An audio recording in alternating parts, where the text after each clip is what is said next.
Well, hello, Luis. How are you? I'm very good, Leighton. How are you? Good. So, do I call you Luis, Louis, Lou? What's the best way? Well, Lewis is fine. All right, Louis. Well, please introduce yourself. Give us your background and how you ended up at this point in place and time.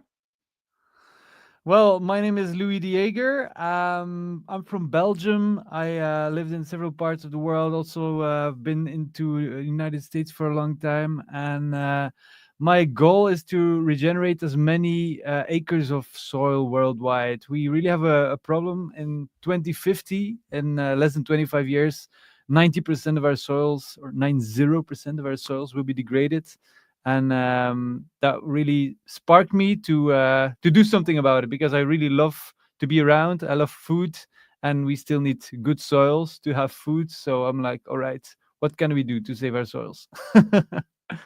Fantastic.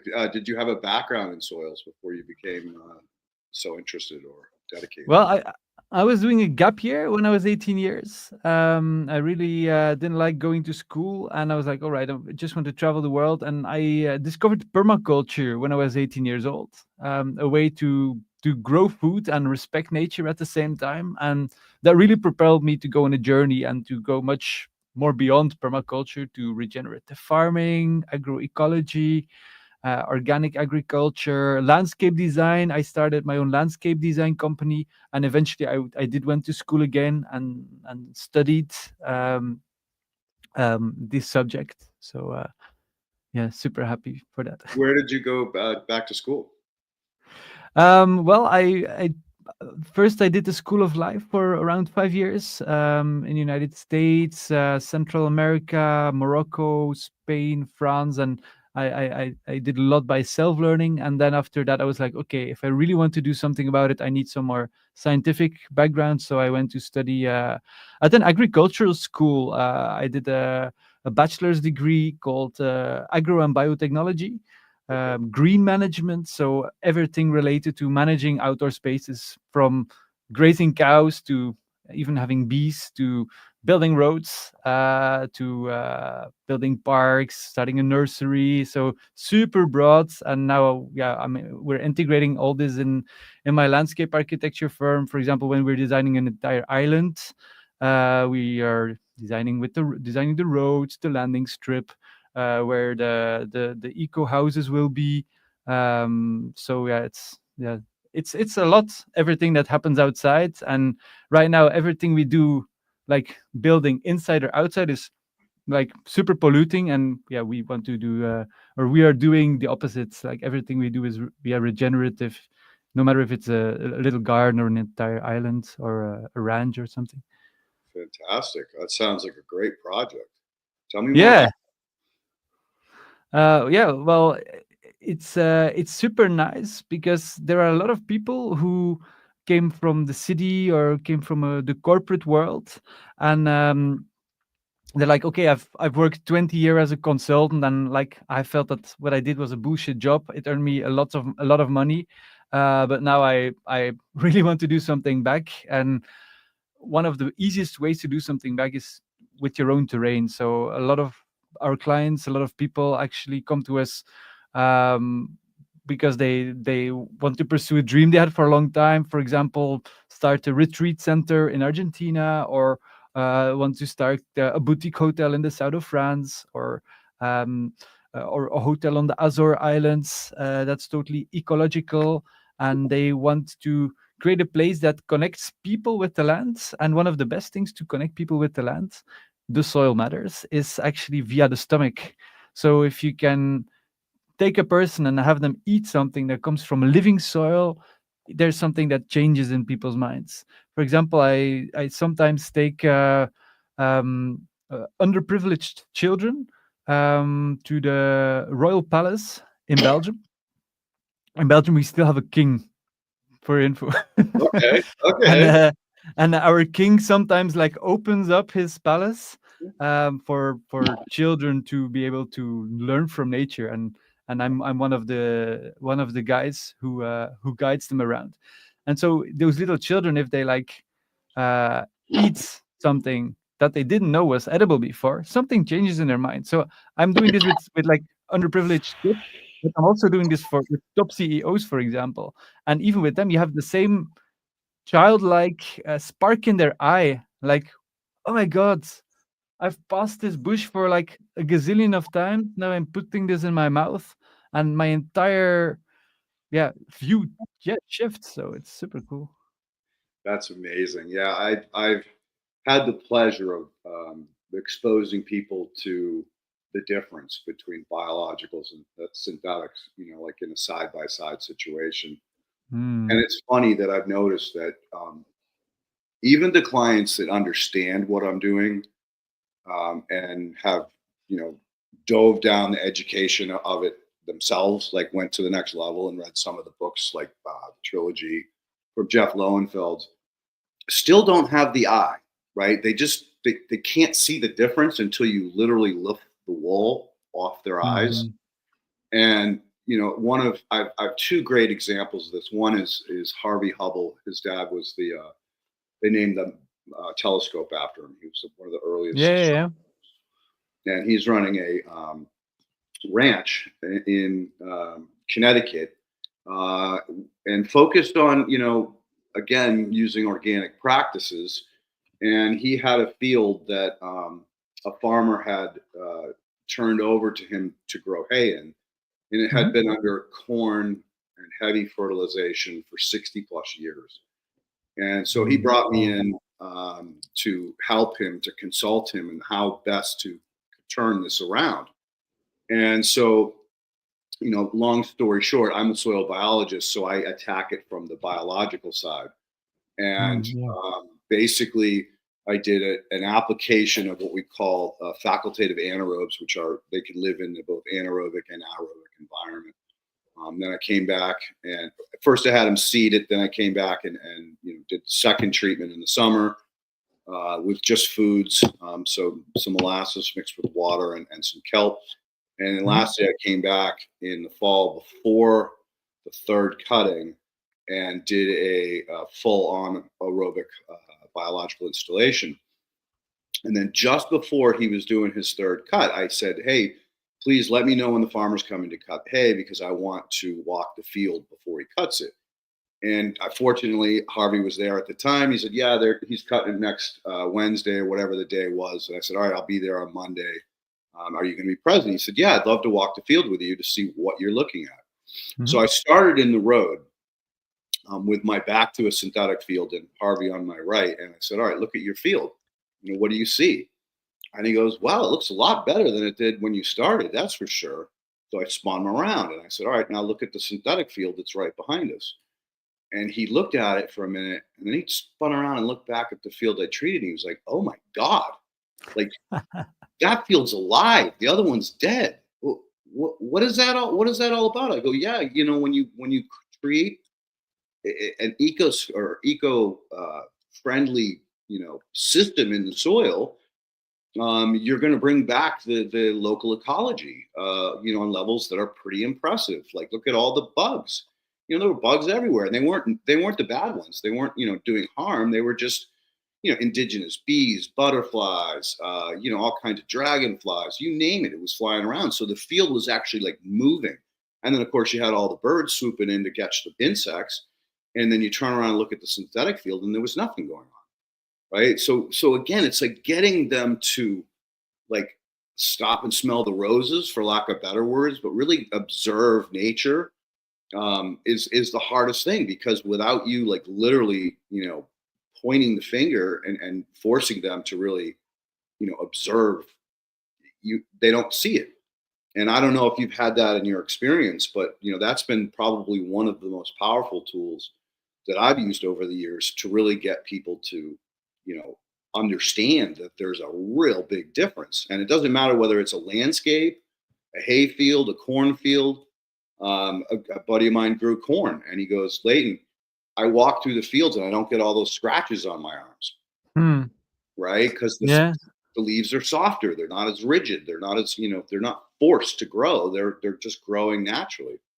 So I think Yeah. in your work, maybe that's something that you can begin to do, especially after you've restored the local ecologies. Is really do trips with people to those places and say, "Look, You're going to eat the food off of these, natural bushes or trees, ecoforestry, whatever. But look at nature. Look what's going on here. Yeah, that's so true, and it's a very emotional thing. Once people get emotionally captivated by those sights, so things they see with their eyes or things that they feel, and most of all also when they taste it, then there's no way back, because you can talk about it as much as you want. If you really feel it, it's like, okay, now I really get it. Yeah. And it's on a very deep level that people experience it. Yeah, and the other side of that coin is when I'm dealing with third or fourth generation farmers, they're always like, well, I love the concept, but I don't want to learn anything new. I'm fearful of losing my crop, and I can't get crop insurance if I'm using biologicals and not following the recommendations of the synthetic farmers.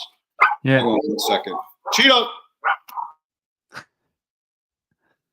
So there are the doggies, are also just living out their fun. Yeah, I gotta close the door. He's gonna do this all day. Come on, in now. Let's go. Well, one thing is, we are a very dog-friendly environment, and these kind Yeah, of things happen, and we love it, actually. Or I do anyway, because I love dogs.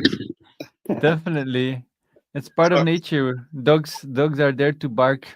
yeah, Nothing wrong with that. unfortunately, their dog next door kind of likes to tease Cheeto under the fence, so, and then he gets going, right? And then it's now it's a battle over the fence. Yeah, But yeah, no, Poe definitely. Poe is the other one. Poe is the black and white one. Come on, Poe. Up. This guy is he's pretty genuinely mellow for the most part. He's a mini Australian Shepherd, so he is very smart. So you have to be careful around him. Sometimes too smart. Yeah, Yeah, yeah, big time. And yeah, I get it. Yeah, his I've little never buddy, been on a podcast with two dogs before. It's really cool. It's really refreshing. yeah, and his little buddy Cheeto is he's a bandito. He steals everything he can, but they're good pups, right, boys? Sorry about the interruption. So back to it. So yeah, that's a very interesting dynamic of getting people to really taste it. Yeah, It, dude, it's so true. Once you've had, not this supposed organic, but if you've had regenerative, right? That's a yeah, different yeah, that's a different game because you have polyculture. You have all these yeah. other different plants growing together, and that really affects the taste, the flavonoids, the vitamins, the minerals, the And the juice. thing is, like the top people of the game, which are top chefs, for example, Dan Barber, that's a famous American chef. We've interviewed him for a documentary from us that's upcoming. Eat More Trees is the name of the documentary. And he- for example, but a lot of top chefs, they really appreciate food that comes from a living soil. They want food that comes from a living soil. Why? You taste the complexity. It's just, yeah, it's like a tomato. You have this tomato that you can buy in the supermarket, and it tastes like fish. It tastes like rubbish. It's horrible. It hurts your teeth even. You don't even, yeah. If you don't know any better and you think that's tomato, then yeah, it pretty much sucks to eat a tomato. But then if you go to like what you say, a regenerative organic farm, so like organic to the next level, and then you eat that tomato, that's yeah, almost like you have a taste orgasm. It's just such an explosion of like a new dimension. And I really, when I see the look on the people's face who've eaten, yeah, food that comes from a living soil, they're like, oh my god, I can't believe that I've never had a real tomato before. I've even seen people cry because of this tomato. They're like, oh my god. And it's really a crime to have like these things that resemble tomatoes in the supermarket. It's really a crime. You shouldn't Well, be allowed to sell those, yeah, it's false tomatoes. it's unfortunate that money and power corrupt absolutely, right, and that's what's driven the supposed Green New World Order, which was synthetic, and pound it with pesticides because your plants aren't healthy enough to support themselves. Yeah. And this is the direct result of generations and generations of degraded soils. I mean, the first 3 or 4 times everything was still humming, but eventually you turn it into, dirt. It's not even, you can't even consider it soil anymore. Yeah, true. And it's like what Ghetto Hippie 2 is saying, the chemical companies don't want their markets destroyed. Yeah, it's definitely true. But I used to be very angry with the chemical companies.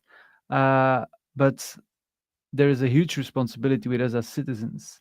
It's us, we let politicians like allow these chemical companies, because politicians, they work for us. Technically, we are their employers. They are employees. We pay them to defend our rights. So that's one thing. And the second thing, yeah, well, if you're angry about chemical companies, then it's like, yeah, okay, but what can we ourselves do about it? It's not easy, and their ways are Uh-oh. devious, but you can make the difference yourself. And often you hear, well, it's much more expensive to buy organic or to buy really good food. But we've seen that it's sometimes the other way around. If you go to a supermarket, you're always tempted to buy Pringles and to buy Oreos and to buy all these things that are not really healthy for you, but that are pretty expensive.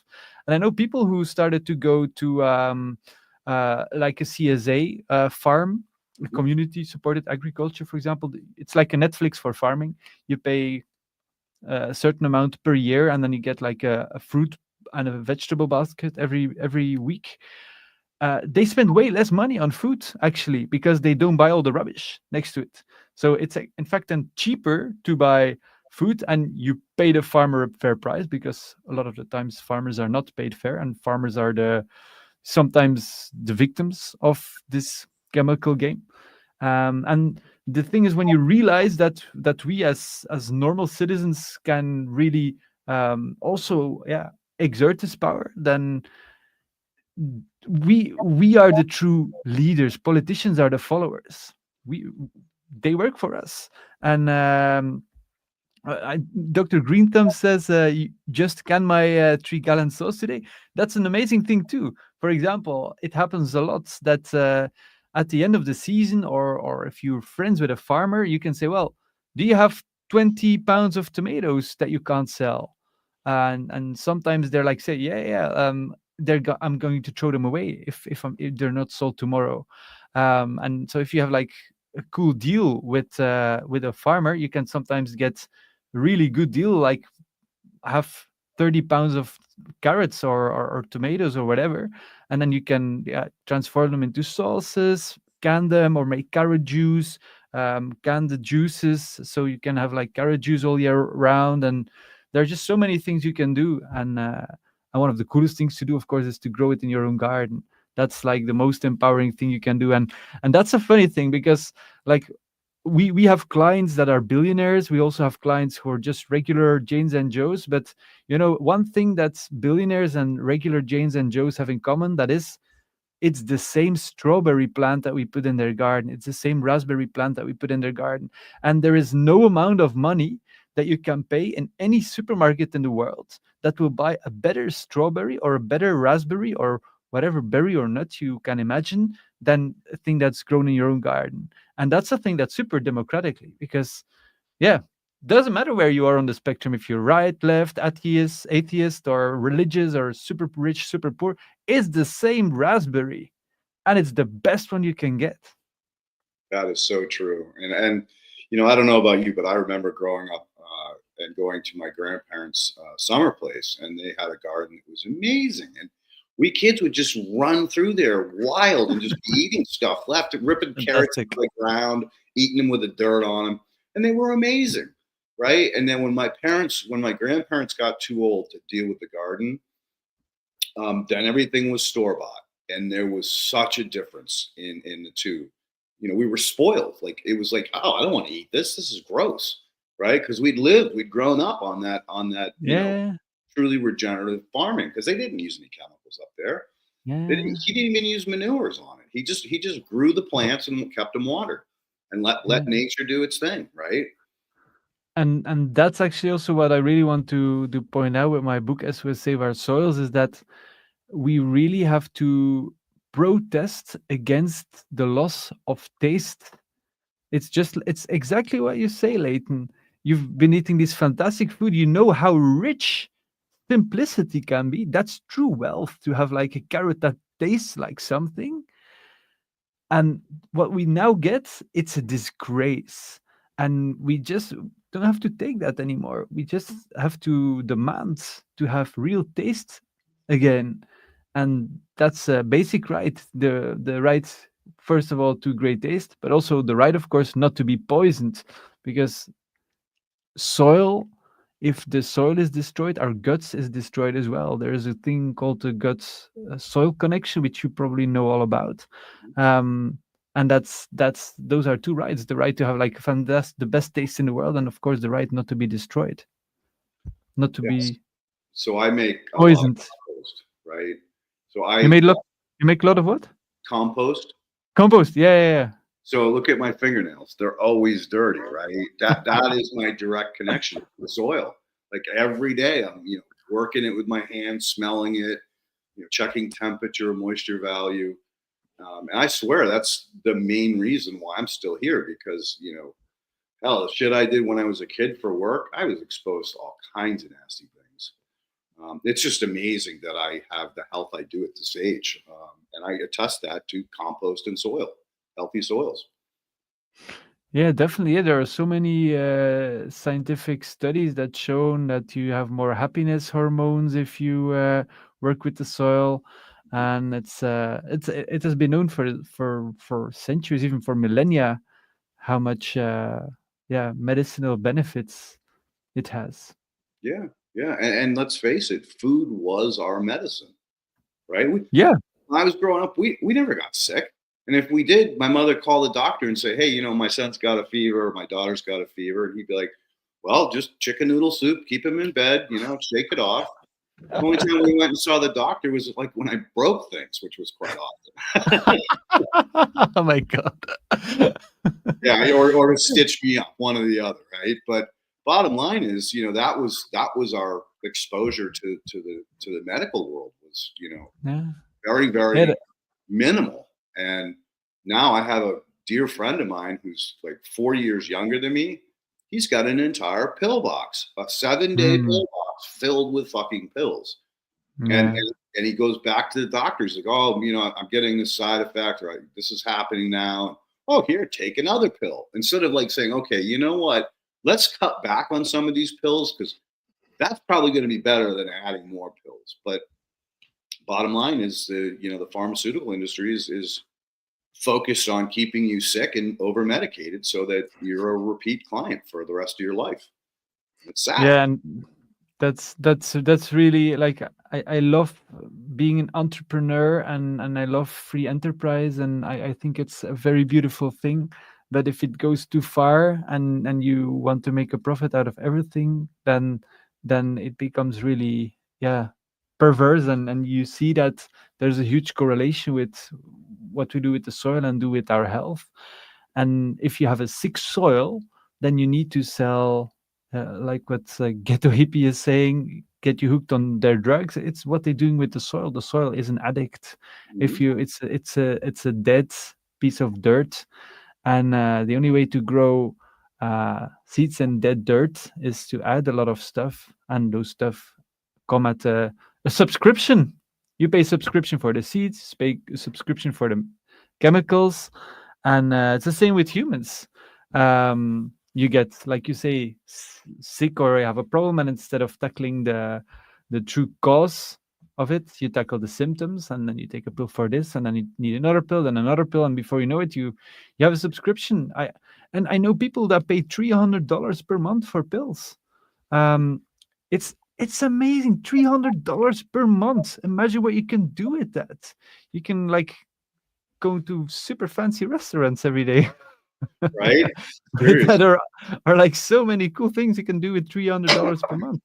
Um, and that's the thing. The second that all the soils in the world and all the people in the world start to become healthy, then a lot of these companies will go out of business, and then they try everything they can to prevent that. And first, when I heard this, I was like, oh my god, isn't that like doesn't that sound like conspiracy theories? But then, for example, if you read the book Merchants of Doubt, I don't know if you've ever read that I've book. heard of it, but I haven't read it. It's an incredible book where two historians wrote an entire study about how tobacco industry, asbestos industry, anti-climate industry used the exact same tactics to keep on spreading doubt. For example, with cigarettes, it was like more than 50 years that they tried to hide the fact that it's carcinogenic. They literally paid scientists. There is really a lot of written proof about that. They paid scientists to spread doubt and say, oh, there's nothing wrong with that. Then the same with asbestos. For example, asbestos now is banned in Europe, but it's still not banned in the USA, for example. It's proven to be super carcinogenic. They still use it in the United States. That's really that's the problem, that they keep on spreading doubt, and they're doing the same with pesticides right now. Oh, there's nothing wrong with pesticides now, but our gut microbiome is really deteriorating. 1 in 3 people have a chronic disease. If I talk to doctors, they say, well, a chronic, or like to good doctors, let's say, they say chronic disease, it should not exist. It's something totally unnatural. And 1 in 3 persons, there's something wrong. And we should better do something about it. It's like you say, food is medicine. They knew that 2000 years ago. A lot of people still know it today.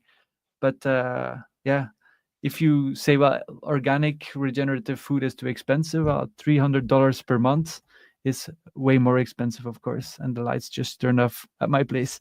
I'm gonna quickly At least walk out and wave at the sensors.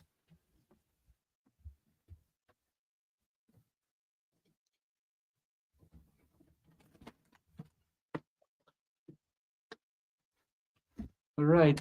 there you go. You're back. That's what you get for automatic lightning. I'm still at my office, by the way. Gotcha. It's 11:30 where I am at night. Oh wow. Well, if you want to end a little early, we can. I don't want to keep you up too late, man. I didn't realize it was. No, it's all right. It's all right. All right. Well, you let us know if you want to bounce at any point. Going along the understandings of soil, and a good friend of mine who's kind of a partner almost in a couple of projects, we often laugh about the fact that eventually, if you have living soil and you can actually grow plants, that you will be worth more than anybody in any money. Like you can't eat Bitcoin, you can't eat your paper dollars, you can't eat CBDCs.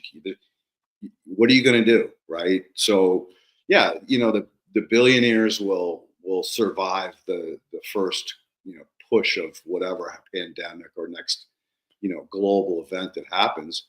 They'll run off to their islands and they'll do the best they can to survive. But in reality, it's going to be the fact that the weather is so out of control. I don't know what you believe, and I toy around with trying to explain that in my belief, in my understanding, and the work that I do is that the climate is always shifting. I mean, the poles have shifted. We've got records of that. The whole globe was covered in ice at one of the extinctions. We know that for a fact. Some of the erosion events and mud events, which have built and displaced soils. Ground is heaved up. Ground is sunk down. So all of these things are constantly in flux. And are we speeding it up? Yeah, I'd probably agree with someone who said that due to humans' influence on the soil. And the fact is, like the Midwest used to have wind blocks all over the place. right? And that was to prevent the The crops. dust bowls. Yeah, right, Yeah, exactly. yeah.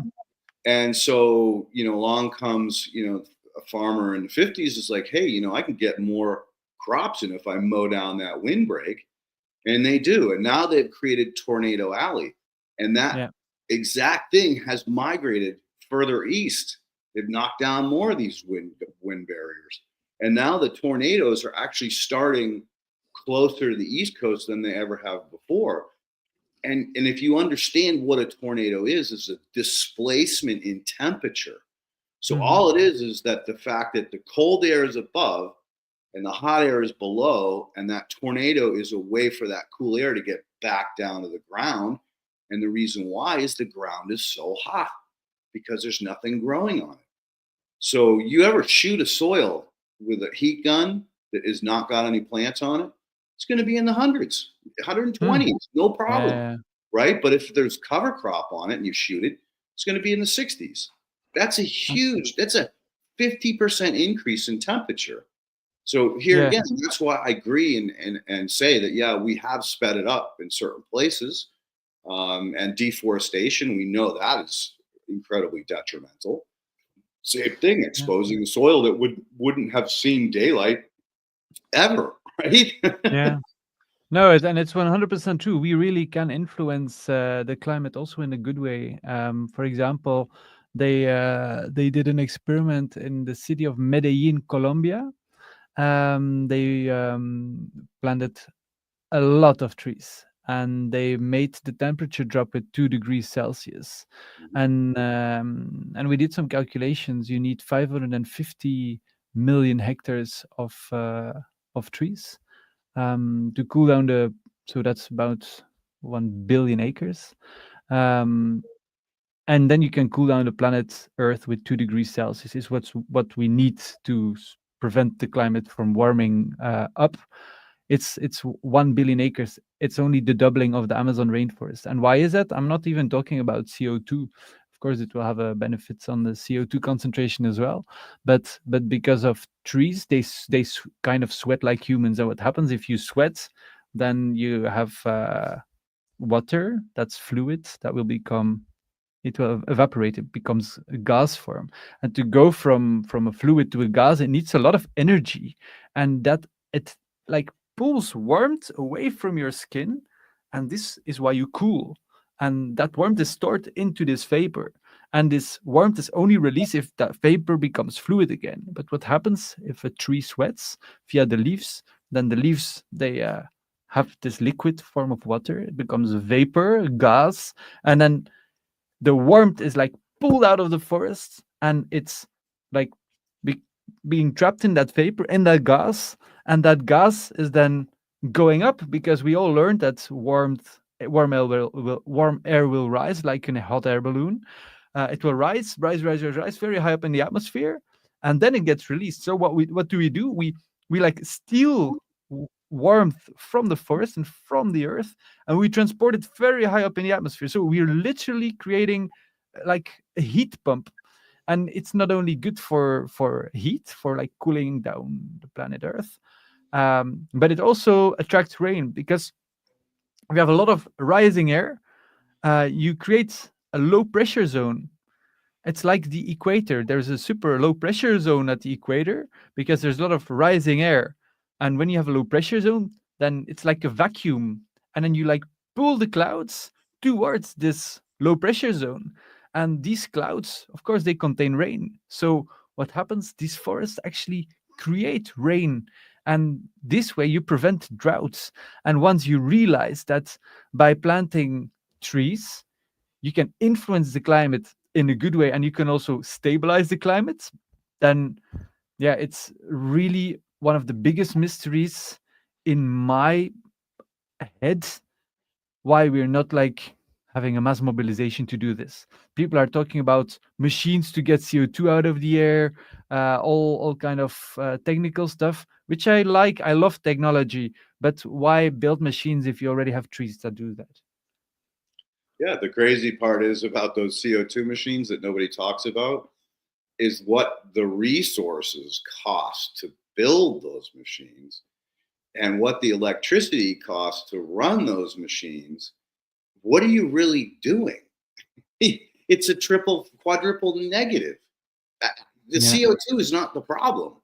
It's the messaging. Like, we know for sure that, the more CO2 we have, the more the plants grow. I mean, you look at the cannabis production, commercial production, and probably in flowers as well, and tulips, they're pumping CO2 into the greenhouses to get the Yeah. growth of the plants.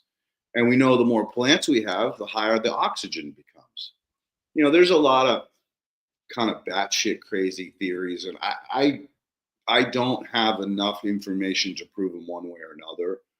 But through ice cores, we know the oxygen level was significantly higher 100, 200,000 years ago.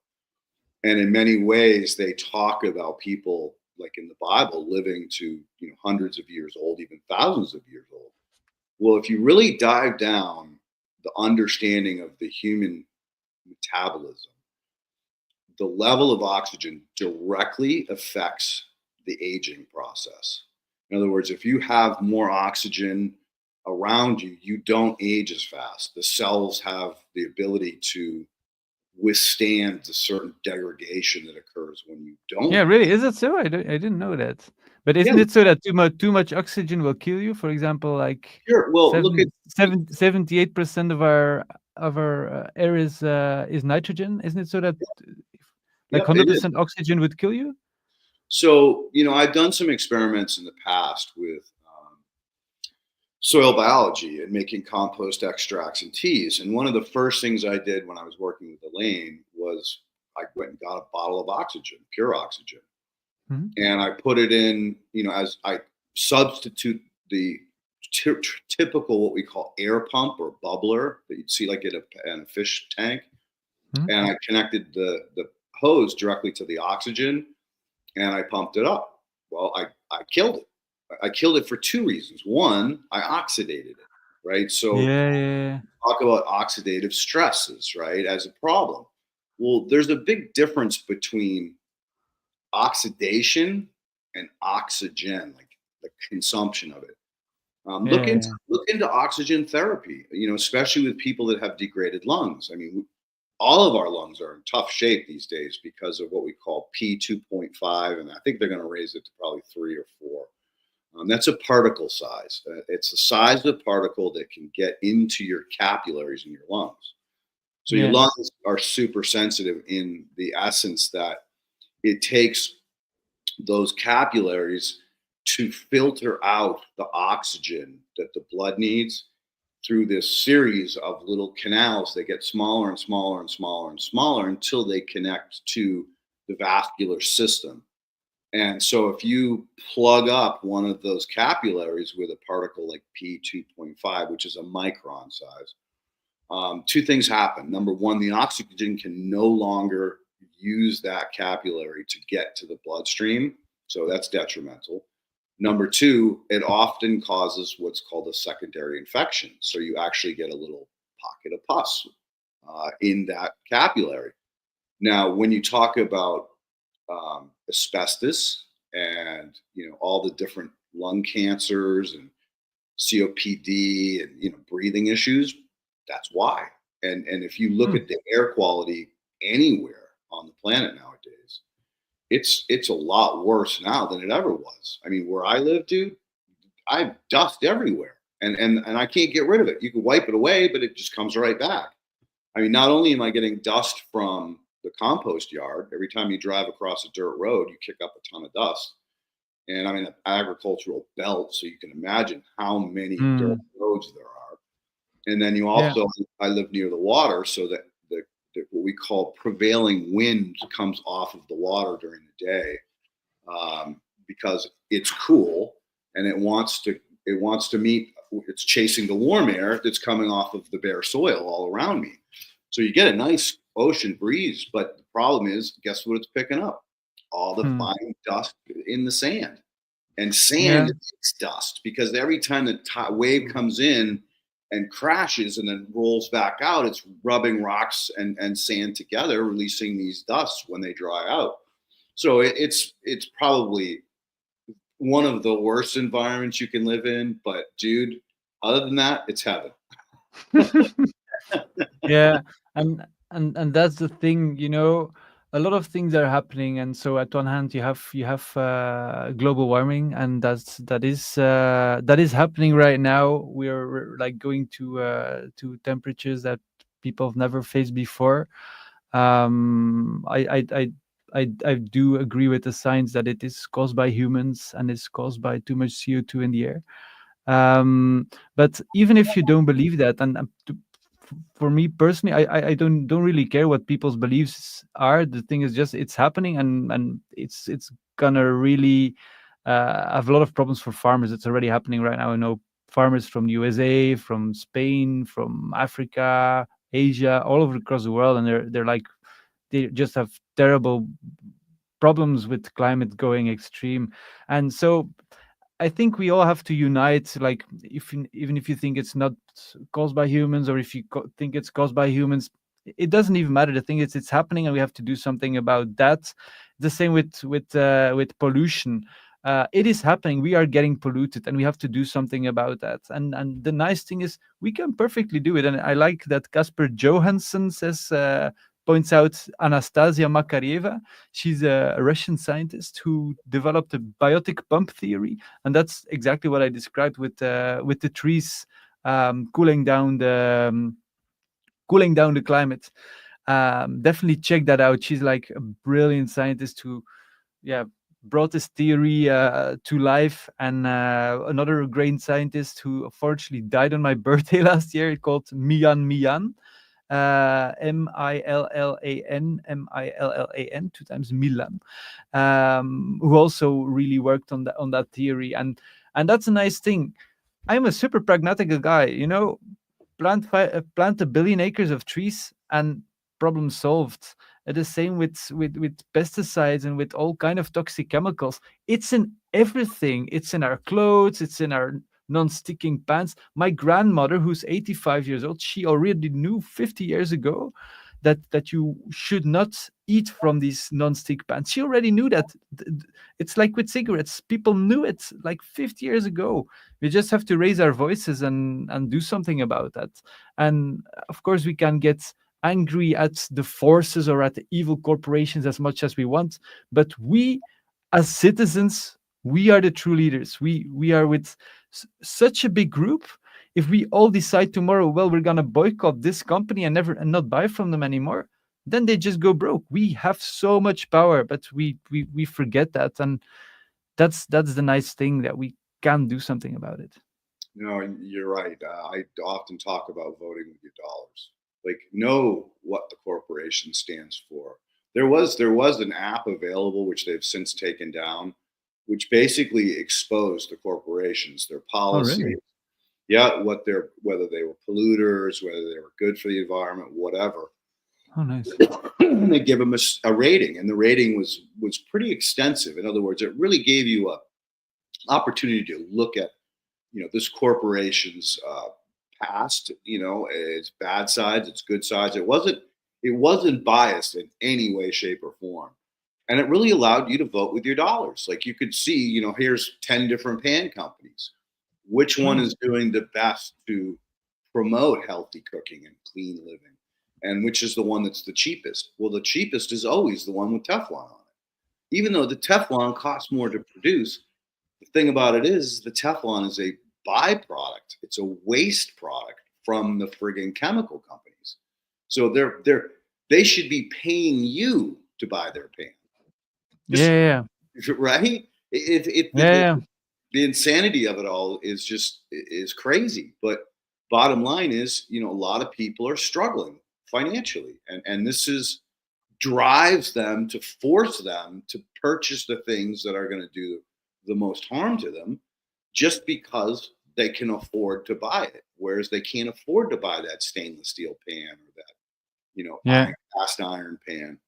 And it's sad, but that's the fact of the matter. And again, you're so right about getting angry. If you get angry, you lost.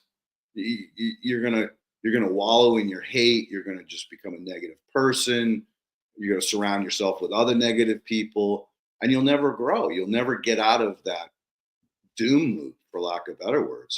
So, I preach positivity all the time. Like, I don't care how Yeah. bad it is. You still have a lot to be thankful for if you just stop and be grateful about what you do have.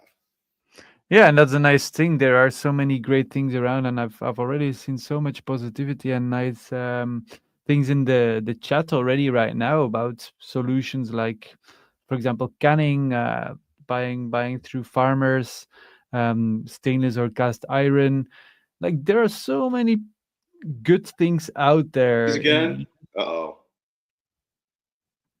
You hear me? Yeah, now I can. All It right. system glitched. I got spun. Ah, all I got right. a No, circle too, so yeah. you're No, I you're was cool. just telling that there are so many cool things around, and I'm happy that Casper Johansson is saying it like second-hand shops got all the rusty stuff you need. That's so true. I was traveling with like a 30-year-old motorhome to the United States, and we had like zero cutlery and all this stuff. So we went to all the thrift stores, to the Goodwill, and to all these super cool second-hand shops. And yeah, it's so cool. You find everything, and it's sometimes the $2 pants that you buy in a Goodwill store, in a secondhand shop that are the best, and that's the thing. They have all the right cool people around you. Have all the good stuff around you. You just have to really be selective and think. And if you can't afford organic, there's a really cool app. It's called Yuka, Yuka, and you can also like scan the barcodes of products, and then it will say how much like toxic preservatives are in it and stuff like that, and it gives you a score. And yeah, one of the most perverse things with pollution is, for example, one of the biggest polluters, and it's like we're like scratching only the surface of this. It's PFAS, um or PFAS. You have a lot of different things. For every $1 spent on PFAS production, there's up to $6,000 of societal costs. So $1 spent on the production will create $6,000, or up to $6,000 of societal cost. That's just insanity. And who is gonna pay that? Yeah, we are. It's like the farmers, right? Um, there was a guy that I met who did I think it was a 6-day study in a cornfield where he went into the middle of, I forget whether it was Iowa, Nebraska, or whatever, but in the middle of like 1,000-acre field. All right, he hiked in way in and cleared himself a campsite, set up his tent, his microscope. He did soil chemistry, biology, ecology, studying the insects, the birds and stuff. And he came out of there a broken man. There was nothing. He said, Oh my there was God. no life. And I'm in the middle Yeah. of a cornfield and I can drive for miles in any one direction and just see miles and miles of corn and beans. And it's just heartbreaking that the damage that we've done. And like, Yeah. how is society ever going to pay to rebuild that soil? It would cost. I did a study on Harvey's farm where I said to him, look, you're missing all these trace minerals. You're missing, your potassium's low, your sulfur's low, you have no molybdenum. I went on and on. I created a list of all of the rock dusts, mineral powders, rock flours that I would have to put on that soil to zero, to get it back to zero. And it was $20,000 for 10 acres. Think about Oh my that. God. That's a lot of money. $20,000 for just a 10-acre field. Yeah. You times Yeah. that by millions of acres that are around in production, in agricultural production right now. That number is staggering. It would be in the trillions, if not even a new number, a quadrillion, right? To actually just stabilize them back to a healthy baseline chemistry where, and again, chemistry is the only limiting factor to biology. Biology can, over time, years, mine the minerals out of the sand, soil, clay and rehabilitate that soil through allowing indicator plants, which a lot of people call weeds, But the indicator plants, basically, they pull up. If that soil is depleted of calcium, they'll pull up calcium and then give their life, die, and recycle that calcium into the soil.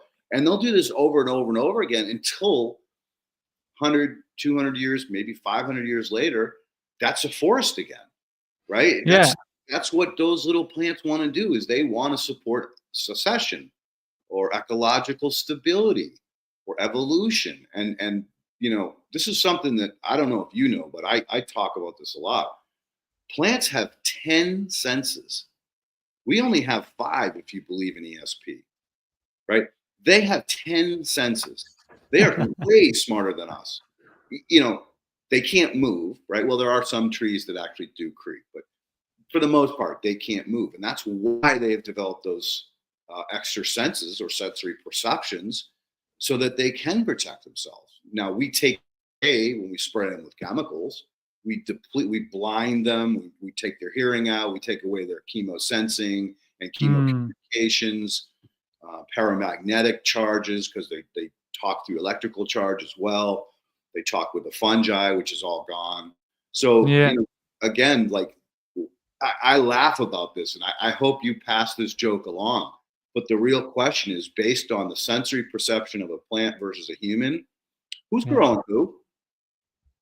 Yeah, that's true. They're producing oxygen so they can farm us, so we can die and they can eat our compost.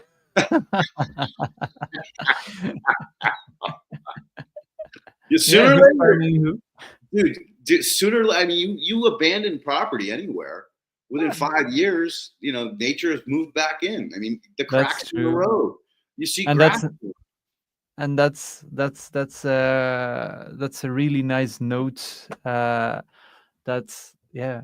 Nature is so regenerating if we give nature the chance. And like you say, it would cost $1 trillion if we would do it fast. But of course, if we do it slow, nature will regenerate itself. But you just have to give nature the chance to do that. And one of the only things to do that is to talk about it, to spread the news and to spread the word. And I think that's one of the most important things, and that's why I really love the title of The Soil Matters. I think it's an understatement. Dude, it's like the most important thing there is, and that's why I chose the title of my book, SOS Save Our Soils. Because saving our soils is literally saving our souls. We can't have a healthy society without healthy soils. And one of the first most important things is to educate yourself about it, to really try to understand it, and like all the important stuff that we've been discussing about the connection with the fungi and the bacteria, but also in farming. In health, that there is no health without a healthy soil.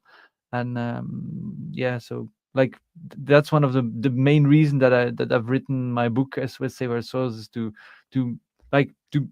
have the book that I wish I could have read like 10 years or 15 years ago or 20 years ago, to really know what to talk about. Because you can scream on the barricades and you can like go into discussions, but like I remember when I was 18 years old and was in discussions about organic versus non-organic, and I couldn't win those discussions, and it was like not good for my ego. My ego was wasn't happy, so I was like, okay, I want to win these discussions, and read the book, then you can win the discussions. I love it. Do you have a website? Yeah. There it is. We want the audience to, be able to find you. Do you have an Instagram or social media of any kind? There you go. Thank you. Yeah, it's like automatically coming up here. It's like one of the most Perfect. Yeah. Perfect podcasts I've been to, like with all the text coming up. That's really very high level. It's really cool. Yeah, and the book, you can just get it on Amazon. I think it was Casper Johansson that asked, "Is there an audio book of the book?" Right now, not yet, but we're working on it. So for now, I'm a big fan of audiobook because me too. I don't have a lot of time to read, so most of the time I like listen. Yep, agreed. it helps because you can multitask when you're doing something like Exactly. You can do the dishes. watering, compost, dishes, right? Laundry, you name it. So yeah, so there's another thing that I think is like been really invaluable. I started this journey. Well, I started it earlier as a kid. I was rearing fish and aquatic plants together, and I kind of learned that there was a symbiosis between the plants and the fish. And then later on in life, I went through a horrible divorce and had pretty much a reset of my whole life. Oh my And God. I wanted to do something that was more soulful. I had solely been focused on making money and supporting my family, and then that was all taken away, including the money. So it was like, well, why would I do that? So I dove down the rabbit hole of understanding that special relationship fish have with soil, right? There's a really deep connection. A lot of people say, oh, there's aquatic microbes. With the salmon. Yeah, right. So there's, a lot of people tell you, well, there's aquatic microbes and there's terrestrial microbes.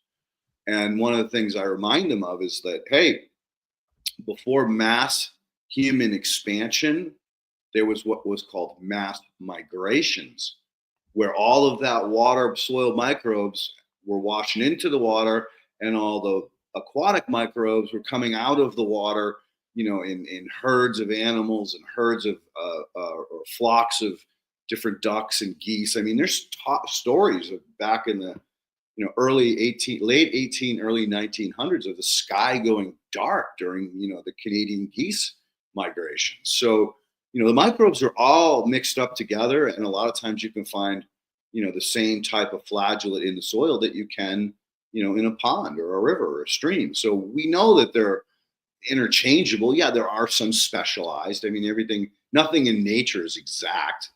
But bottom line is that there was that key aha moment when I brought some of my fish manure to Dr. Elaine, and she put it under the microscope. She's like, "Oh my God, what is this?"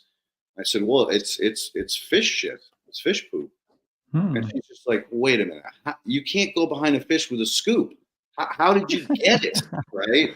So I built this radial flow solid separator to clean the water, so I could put the water back in with the fish, and I could get my fish shit. And I put it on plants, the plants explode, but I don't know why. Can you tell me why? And I ended up spending 18 months, 3 to 4 days a week under her tutelage. Go ahead. I'm sure you can still hear me. Yeah. I know Lewis is going to have to go. It's like midnight in his area. So let's, we don't have any questions, guys. So you guys finish it up in the next couple of minutes, then we'll run the contest for Leighton's chorus. All right. Sounds good. Yeah. I definitely. Yeah, but finish the fish explanation. Say again? Yeah, but finish the fish explanation, of course. Yeah. So that was the big aha moment. And then I was out preaching in the friggin' world. Oh my God, soil microbes. We got to fix the soil. Like you were saying, getting angry at corporations and getting depressed because I wasn't seeing anything like what I should see, even in remote parts of Connecticut. So, but the real game changer was COVID. When people were locked down, all of a sudden people started questioning, what am I doing with my life? What am I eating? Why am I working so hard? What else is out there? And all of a sudden, that's when it really became like hip, or not hip, but you could talk to people. Like, I was no longer a lunatic when I said I was a soil biologist. And I don't know if you had the same experience, but that was really, really enlightening for this movement, to say the least. So that's my soapbox story. But I would really love to have you come back, because we didn't get a chance to talk about your architecture, your landscape architecture. I'm a big fan of landscape architects, and the work that I've done with them in the past has always been a wonderful journey until the maintenance crew shows up. Until what? The maintenance crew shows up. Oh, yeah. The guys with organic on the side of the truck that climb out with backpack sprayers full of fungicide. Yeah. Anyway. No, it's really been a pleasure here, and thanks for for the great chat. Really enjoyed it. If you want to come back next week, we don't have a guest, and then we can finish the conversation. If not, that's fine.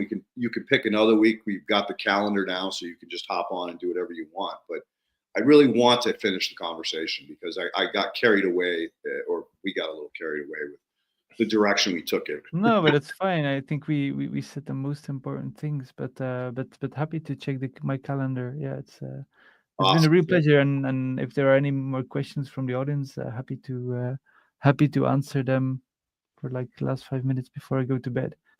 my eyes are becoming more and more tiny. I can see.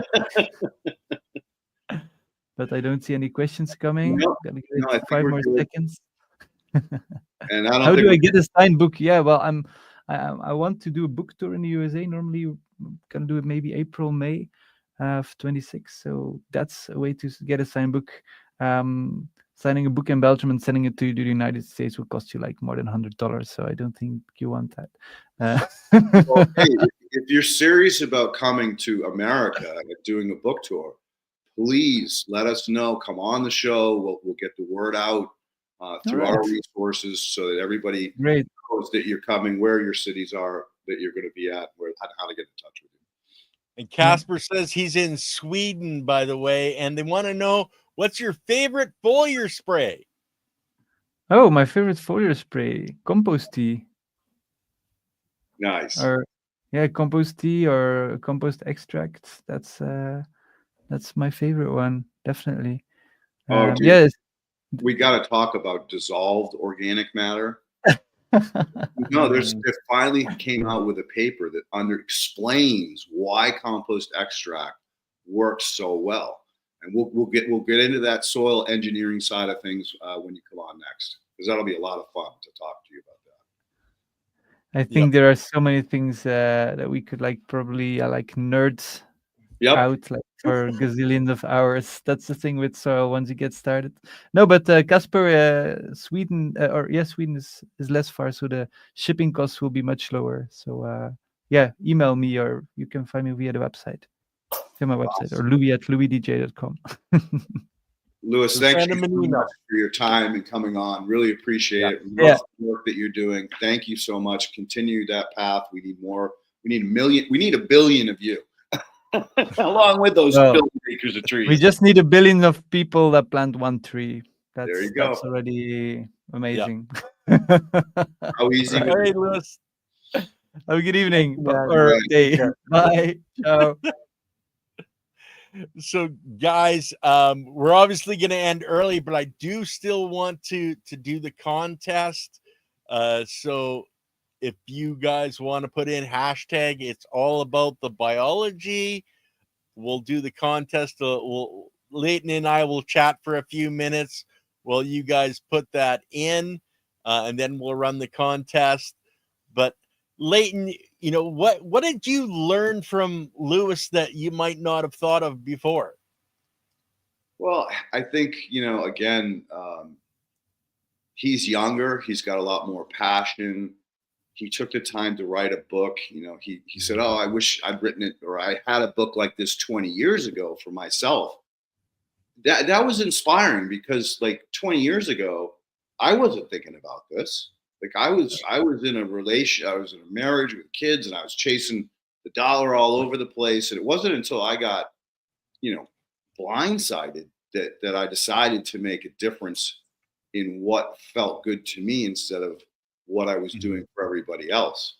So to hear that kind of inspiration is fantastic. And that was the other thing I really wanted to go down the hole with him, is about, what is the state of the state as far as farming, agriculture. I mean, there's been protests all over Europe about, them taking away organic farms, and creating, stupid stuff like solar panel fields, and, just asinine. And again, I don't want to get into the conspiracy theory shit side of it all, but bottom line is that, there's definitely a shift that's happening, and it's going to get to a tipping point, and either everybody's going to stand up and say, enough is enough. I've had it. I'm not going to put up with this anymore, which that's that's anarchy, that's chaos, that's revolution. Nothing good's going to come from that. Yeah. Or we're going to have a kind of extinction of some kind.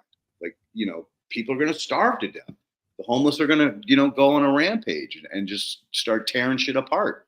So, or a pandemic, something bad is going to happen if we don't try to correct the course that we're on right now, because there is no future on this course. There absolutely is zero hope if we continue this path that we're on right now, without serious course correction.